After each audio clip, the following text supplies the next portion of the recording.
Hello everyone, welcome back to the mini blog. আজকে স্নান করে ঝিনুককে নিয়ে একটুখানি ছাদে গেছিলাম। আমার আর সুকৃতেরও স্নান হয়ে গেছিলো। তো তারপর ঝিনুক সেখানে গিয়ে এত ঝামেলা শুরু করেছে, মানে যা তা করছিল। তারপরে কিছুক্ষণ ওকে নিয়ে খেলাধুলা করার পর ছাদে ওকে নিয়ে ঘরে চলে এলাম। তারপরে দুপুরে খাইয়ে দাইয়ে ঘুম পাড়িয়ে দিয়েছিলাম। আমরাও একটু রেস্ট নিচ্ছিলাম। তো ঘুম থেকে ওঠার পরে তো আমার পেটের ওপর উঠে যে লাফালাফি শুরু করেছে, আর কি বলবো। তো আমরা ভেবেছিলাম কি যে সন্ধেবেলা একটুখানি তিনজনে মিলে হাউস পার্টি করব। তো তার জন্য আমি একটুখানি ড্রাই চিলি চিকেন বানিয়ে নিয়েছিলাম।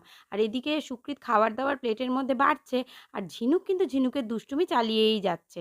একটা মানে বাসন মোছার ন্যাকড়া নিয়ে সেটা নিয়ে আসবাবপত্র মোছার জন্য চলে গেছে।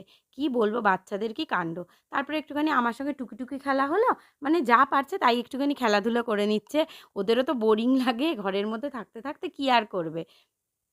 তো আজকে মেনুতে ছিল হচ্ছে ফিশ ফ্রাই, চিপস, আমার বানানো ড্রাই চিলি চিকেন, টিক্কা কাবাব আর 7 আপ। তো এই দিয়েই আমরা